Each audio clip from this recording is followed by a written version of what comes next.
Jadi untuk yang pertama ya dipersilahkan dari Pak Dwi Yasko Wicaksono. Silakan melakukan presentasi Pak mengenai makalahnya, dan untuk Bapak dan Ibu yang saya sebutkan tadi ya untuk presentasi pertama silakan nanti standby mempersiapkan presentasinya ya PPT-nya. Oke, Bapak Dwi Yasko Wicaksono atau yang mewakili silahkan bisa dimulai presentasi. Ya, terima kasih Pak Januar. Saya siapkan dulu sebentar.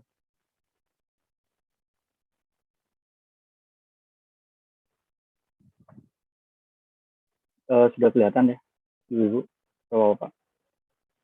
Ya, Pak. Ya. Ya, Assalamualaikum warahmatullahi wabarakatuh. Selamat siang, teman-teman semua. Perkenalkan, nama saya Dwi Yasko Wicaksono.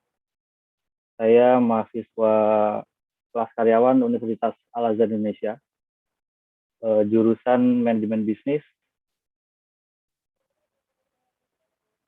semester 7 sekarang. Kemudian penulis kedua, jadi di jurnal kali ini saya dibantu sama dosen saya, Pak Bambang Eko Samyono. Kebetulan beliau juga ada di sini. Jurnal PKM kami, ya ini dengan judul Pengenalan Pencatatan dan Penggunaan Program Keuangan pada UMKM Kuliner di Ulu Jami, Kelurahan Ulu Jami. Jadi, langsung saja. Jadi Kelurahan Ulu Jami ini merupakan salah satu kelurahan yang ada di Kota Jakarta Selatan. Kemudian mayoritas masyarakat di sekitar Ulu Jami merupakan pelaku usaha konveksi, karena memang akses mereka yang cukup dekat ya dengan ITC Cipulir. Jadi kalau Bapak Ibu tahu, ITC Cipulir ini salah satu pusat perbelanjaan yang terkenal lah dengan konveksinya, baik grosir maupun eceran. Jadi memang masyarakat di sini memang kebanyakan pelaku usaha konveksi, jadi memiliki menjahit. Nah, kemudian masyarakat Kelurahan Ulu Jami juga termasuk yang terdampak pandemi COVID-19. Jadi kalau Bapak Ibu tahu, ITC Cipulir sempat ditutup, bahkan bukan cuma ITC Cipulir salah satunya. Jadi hal tersebut cukup memberi dampak ya bagi para pelaku konveksi gitu. Jadi mereka yang sehari-hari bergantung dengan berjualan pakaian atau di ITC Cipulir sendiri tepatnya, itu jadi kehilangan kesempatannya gitu untuk mencari uang. Nah, dampak itu dampak dari pandemi COVID-19 sendiri. Kemudian dari dampak tersebut sebenarnya juga ada hal lain yang cukup positif, yakni UMKM kuliner di Kelurahan Ulu Jami kemudian jadi banyak bermunculan. Jadi kalau Bapak Ibu main-main gitu ke daerah Ulu Jami, di sini di sepanjang pinggir jalan banyak banget ditemuin UMKM kuliner gitu. Jadi baik itu yang udah lama ataupun yang baru juga lumayan banyak. Dan UMKM-nya juga beragam. Jadi ada yang baru benar-benar merilis, ada yang buka franchise, seperti ayam fried chicken gitu-gitu ya. Nah, perlu diketahui juga bahwa program pengabdian masyarakat ini yang dikerjakan merupakan perpanjangan dari program KKN mahasiswa Universitas Al-Azhar Indonesia dengan tema pengembangan masyarakat digital agar mampu bertahan dan bersaing di masa pandemi COVID-19. Jadi sebenarnya program pengabdian masyarakat ini hasil dari program KKN yang diterapkan di kampus oleh kampus. Itu pendahuluannya. Kemudian, nah permasalahannya, jadi setelah saya melakukan semacam interview gitu, jadi tanya-tanya ke lapangan kira-kira ada 3 masalah yang saya simpulkan di sini. Jadi yang pertama adalah para pelaku UMKM ini belum mengandalkan teknologi belum banyak mengandalkan teknologi sebagai channel untuk memperluas distribusi. Jadi channel distribusi di sini maksudnya banyak yang pelaku UMKM kuliner ini menjajakannya secara tradisional gitu. Jadi sebenarnya kan mereka punya potensi untuk produknya ini bisa dipasarkan atau bisa didaftarkan gitu ya melalui channel-channel yang ada sekarang, misal GoFood atau kalau kita sebut ada GoFood, ada GrabFood, atau ada ShopeeFood gitu. Jadi jangkauannya itu lebih luas gitu, daripada hanya sekedar di secara offline gitu lah. Gitu. Itu yang pertama. Kemudian yang kedua adalah belum memperhatikan pengemasan produk yang dijual. Jadi karena mungkin ini di kebanyakan UMKM baru ya. Jadi mereka masih belum terlalu memperhatikan packaging produknya. Jadi sebenarnya kan kalau kita bisa memperhatikan masalah packaging ini bisa menjadi nilai tambah bagi produknya sendiri. Nah, kebanyakan yang baru-baru ini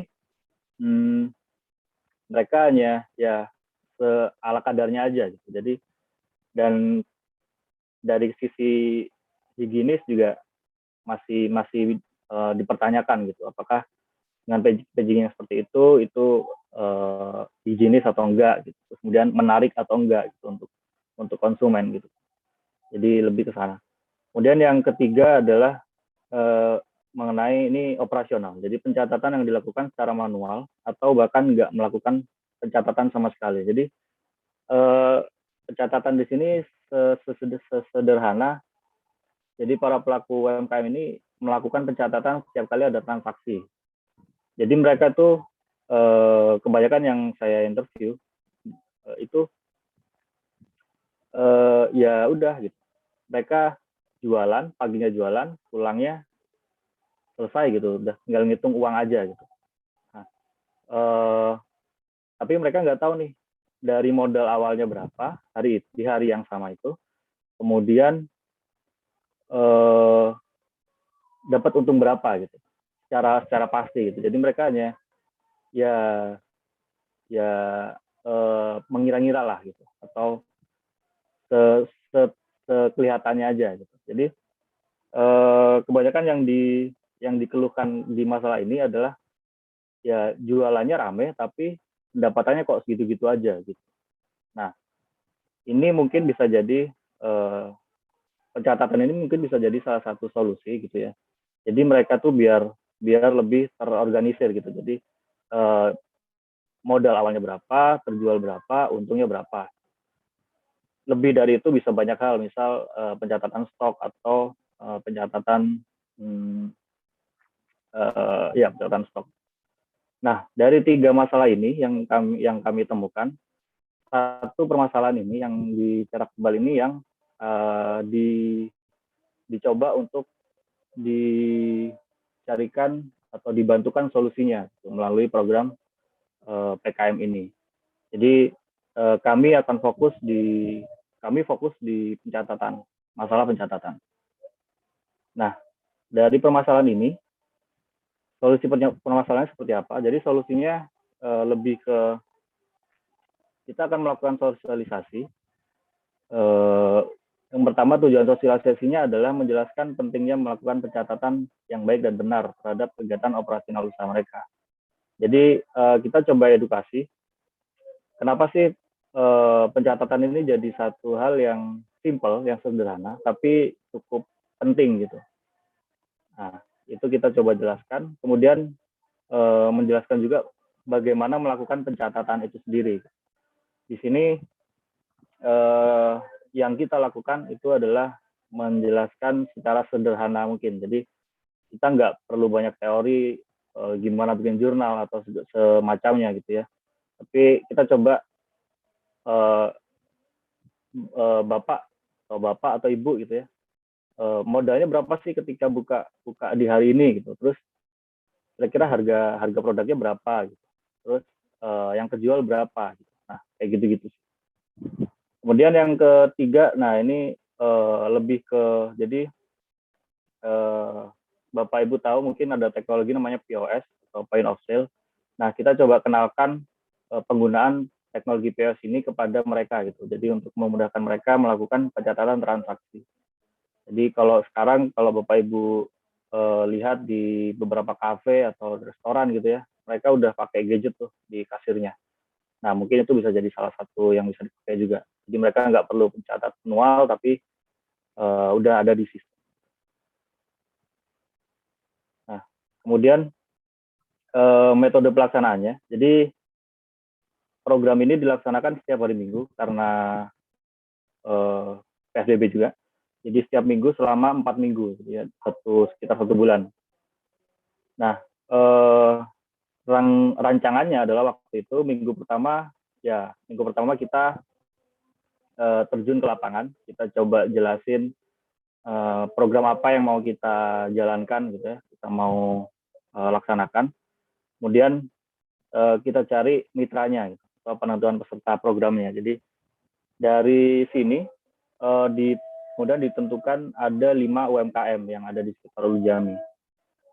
Jadi dari hasil minggu pertama ini ketika kita terjun ke lapangan ditentukan 5 UMKM. Nah, kemudian di minggu kedua dan keempat sampai minggu terakhir itu programnya dijalankan secara online atau daring. Jadi harapannya adalah yang minggu kedua kita mengenalkan pentingnya melakukan pencatatan, kemudian selanjutnya gimana sih melakukan pencatatan yang sederhana tapi bagus gitu, atau berjalan lah setidaknya. Kemudian yang keempat, minggu keempat ini kita demo. Jadi Maaf kita Pak Dwi Yasko, langsung kepada hasilnya saja Pak. Oh oke. Ya. Ya, silakan. Ya, terima kasih. Ya, jadi pada hasil pelaksanaannya di minggu awal tadi ditentukan ada 5 UMKM, namun karena pas pelaksanaan program ini diberlakukan PPKM dari pemerintah, jadi mereka banyak ada yang dipaksa tutup gitu. Jadi kalau waktu itu ada spanduk, ada larangan juga, jadi dilarang berjualan di jam berapa sampai jam berapa gitu ya. Akhirnya mereka juga tutup juga, dan duanya itu nggak jadi ikut. Tapi intinya adalah beberapa kendala dialami selama pelaksanaan program ini, terutama di minggu-minggu awal pelaksanaan. Karena yang pertama itu tadi masalah non teknis, kemudian ada faktor teknis juga karena mereka juga belum terbiasa online ya, secara online gitu.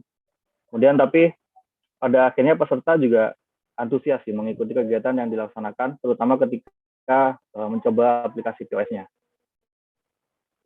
Nah, selanjutnya monitoring evaluasi ini dilakukan selama 1 bulan, itu melalui pesan WhatsApp secara berkala.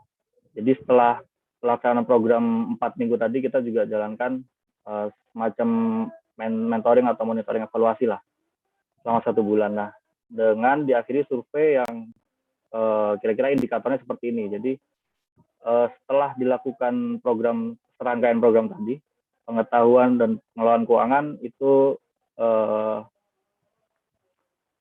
cukup, seluruh mitra udah mengetahui dan paham manfaatnya gimana. Kemudian penerapan pengelolaan, penerapan aplikasi juga mereka berminat untuk menggunakannya. Kemudian kepuasan mitra terhadap program setelah diukur kita dapat di angka 83,6% untuk kepuasan. Ini kita lakukan dengan mengirim survei melalui Google Form. Kesimpulan seperti ini. Jadi ini udah lewat ya. Mungkin itu teman-teman semua, Bapak Ibu, yang program yang kami jalankan. Demikian, terima kasih. Assalamualaikum warahmatullahi wabarakatuh. Ya Bapak Dwi Yasko, terima kasih